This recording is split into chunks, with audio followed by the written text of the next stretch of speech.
bagaimana kabarnya? Semoga kalian semua baik-baik saja.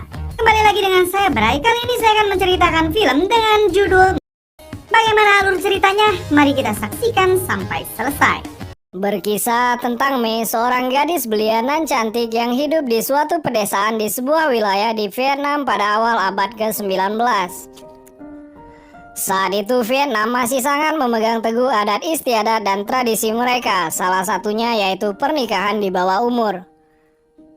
Menyusul gadis-gadis remaja lainnya, Mei yang akhirnya menginjak usia 14 tahun akhirnya direncanakan untuk segera menikah. Mei akan dinikahkan sebagai istri ketiga dari seorang tuan tanah yang kaya raya. Pria itu bernama Tuan Hung dan berasal dari desa yang terkenal dengan kerajinan sutranya. Usia Tuan Hung sudah separuh baya dan telah memiliki 3 orang anak dari hasil pernikahannya dengan kedua istrinya terdahulu. Istri pertamanya dipanggil dengan sebutan Nyonya Ha, yang telah memberikan Tuan Hung 1 anak laki-laki yang telah beranjak remaja bernama Son.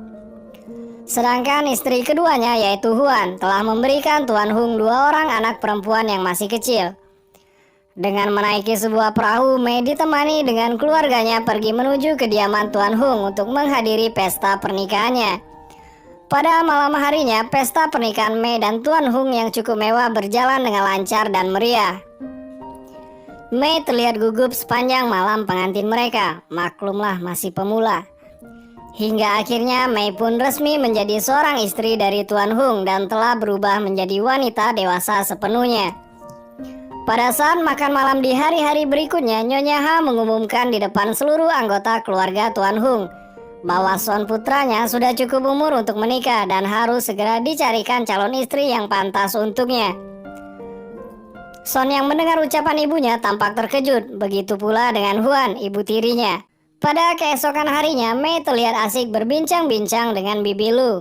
Bibi Lu adalah seorang asisten rumah tangga yang sudah cukup tua dan telah lama bekerja di kediaman Tuan Hung.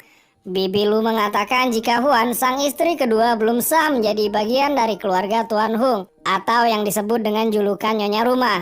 Hal itu disebabkan karena Huan belum bisa memberikan seorang anak laki-laki pada Tuan Hung. Mei lalu menyadari jika dengan melahirkan seorang anak laki-laki akan memberikan pengaruh yang sangat besar padanya. Di suatu malam, Huan menceritakan pengalamannya dalam melayani Tuan Hung kepada Mei. Menurut Huan, Tuan Hung sangat agresif dan suka sekali bermain kasar. Mei yang masih minim pengalaman tampak malu-malu mendengarkan cerita Huan. Namun Huan meyakinkannya jika suatu saat nanti ia juga akan memiliki pengalaman yang sama dengannya. Di usianya yang masih 14 tahun, Mei sebenarnya masih sangat polos dan terkadang masih suka menunjukkan sifat kekanak-kanakannya. Seperti saat ia bermain dengan anak-anak di sekitar rumahnya. Padahal ia telah menikah dan menjadi seorang istri. Pada malam harinya, setelah melayani Tuan Hung, Mei beranjak pergi menuju ke kamar mandi. Namun dalam perjalanannya, ia tanpa disengaja melihat seorang wanita yang sedang menuju ke dalam hutan. Karena penasaran, ia pun mengikutinya. Namun begitu sampai, betapa kagetnya Mei karena rupanya wanita tersebut adalah Huan, sang istri kedua. Dan yang lebih mencengangkan lagi, Huan sedang asik bermesraan dengan Son, yaitu anak laki-laki dari Tuan Hung dari istri pertamanya. Padahal mereka berdua adalah ibu dan anak meskipun bukan kandung. Mei yang melihat kejadian tersebut memilih untuk diam dan tidak melaporkannya pada siapapun. Justru sejak malam itu ia menjadi ketagihan untuk diam-diam menyaksikan Huan dan Son melakukan hubungan terlarang tersebut di dalam hutan. Hingga suatu hari, 2 asisten rumah tangga Tuan Hung kedapatan sedang berbuat mesum. Atas perbuatan yang tidak pantas tersebut, Tuan Hung menjatuhkan sanksi berat pada keduanya. Si pria mendapat hukuman cambuk berkali-kali, sementara si wanita yang tengah hamil muda digunduli rambutnya dan dipaksa menjadi biksu untuk menebus segala kesalahannya. Melihat hal itu, Mei semakin yakin untuk tidak melaporkan hubungan terlarang Huan dan Son kepada Tuan Hung. Ia khawatir jika Huan dan Son akan mengalami nasib yang sama, persis seperti kedua asisten rumah tangga tersebut. Tak terasa hari demi hari pun berlalu. Mei tetap memiliki keinginan untuk dapat segera mengandung dan melahirkan anak laki-laki, sehingga dapat menjadi nyonya rumah di sisi Tuan Hung. Jika dilihat dari sisi luar, semua orang tentu akan berpikir jika ketiga istri dari Tuan Hung ini sangatlah kompak dan dekat antara satu dan lainnya. Padahal kenyataannya, dalam lubuk hati terdalam mereka menyimpan ego mereka masing-masing. Terutama Nyonya H yang mulai terang-terangan menunjukkan ketidaksukaannya pada Mei. Alasannya karena ia tidak suka dan merasa terancam dengan sikap Mei yang mulai bisa mengambil hati Tuan Hung. Setelah beberapa lama menanti, Mei akhirnya berhasil mengandung. Kehamilan Mei yang disambut dengan sukacita dimanfaatkan oleh Nyonya H untuk mengambil kembali hati suaminya dengan cara memberikan pelayanan yang maksimal. Mei yang sempat tak sengaja melihat keintiman mereka berdua mulai diterpa perasaan khawatir dan gelisah. Apalagi semenjak dirinya hamil besar, Tuan Hung seolah-olah menganggapnya tidak menarik dan menolak untuk berhubungan suami istri dengannya. Oleh karenanya, Mei menjadi semakin tak sabar untuk dapat segera melahirkan anaknya dan kembali melayani suaminya. Pada suatu hari, Nyonya H terdeteksi sedang mengalami gejala kehamilan. Ia tampak sangat senang akan kehamilannya tersebut. Namun sayangnya selang beberapa hari kemudian Nyonya H mengalami keguguran. Dengan segera Mei merasa bersalah. Ia menganggap jika peristiwa keguguran Nyonya H disebabkan oleh doanya yang menginginkan hanya ialah yang akan melahirkan anak laki-laki. Huan yang iba dengannya lalu meyakinkan jika hal tersebut bukanlah salah Mei. Huan pun malah mengakui jika dirinya turut berharap yang sama untuk memiliki seorang anak laki-laki. Waktu pun berlalu. Akhirnya tiba waktunya bagi Son untuk menikah. Son memberontak karena akan dinikahkan dengan gadis yang tidak ia cintai. Namun ia tidak bisa berbuat apa-apa. Dengan penuh perasaan putus asa, Son mendatangi Huan sambil menangis dan mengajak ibu tirinya itu untuk kawin lari. Gila nih bocah. Sayangnya Huan terpaksa menolaknya dan memutuskan hubungannya dengan Son. Son yang mulai ragu menanyakan perasaan Huan yang sesungguhnya padanya. Huan lalu menjawab jika ia lebih mencintai Tuan Hung.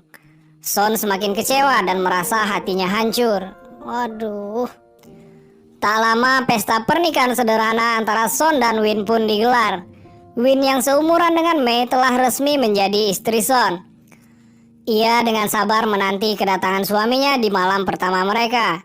Namun yang terjadi justru ia diusir dari kamar oleh suaminya yang mabuk dan bersedih atas patah hatinya. Pada keesokan harinya, Tuan Hung menghukum Son, lalu mengantarkan Win kembali ke keluarganya. Tuan Hung juga meminta maaf pada ayah Win atas perlakuan Son anaknya. Tuan Hung berjanji akan mengembalikan mahar yang telah diberikan sebanyak 3 kali lipat dari sebelumnya. Dan juga membuat pengumuman di muka umum mengenai status terbaru Win agar gadis itu dapat segera menikah dengan pria lain. Namun mirisnya, ayah Win justru menolak untuk menerima putrinya kembali. Menurutnya, seorang istri yang tidak disentuh oleh suaminya di malam pertama merupakan sebuah aib bagi keluarganya. Mendengar hal itu, hati Win sangatlah hancur. Tak hanya ditolak oleh suaminya, keluarganya sendiri pun menolak untuk menerimanya kembali. Tuan Hung yang tidak memiliki pilihan lain pun mau tak mau akhirnya membawa Win kembali ke kediamannya. Sehari setelahnya, sudah tiba waktunya bagi Mei untuk melahirkan. Mei dibantu oleh seorang bidan, Bibi Lu dan juga Huan. Ia berjuang dengan sepenuh tenaga untuk melahirkan anaknya. Mei sangat berharap jika anaknya tersebut adalah seorang laki-laki. Namun rupanya anaknya berjenis kelamin perempuan. Mei yang mengetahui kenyataannya merasa sangat kecewa dan sedih. Harapannya untuk memiliki anak laki-laki agar menjadi nyonya rumah pun sirna. Pada keesokan paginya, Win yang hancur akibat penolakan Son dan keluarganya memutuskan untuk mengakhiri hidupnya. Ia menggantung dirinya di sebuah cabang pohon di sekitar rumah Tuan Hung. Atas kejadian tragis tersebut, Tuan Hung yang murka segera menghukum Son. Jenazah Win yang mati karena bunuh diri lalu dimasukkan ke dalam peti dan dibawa ke sebuah gua.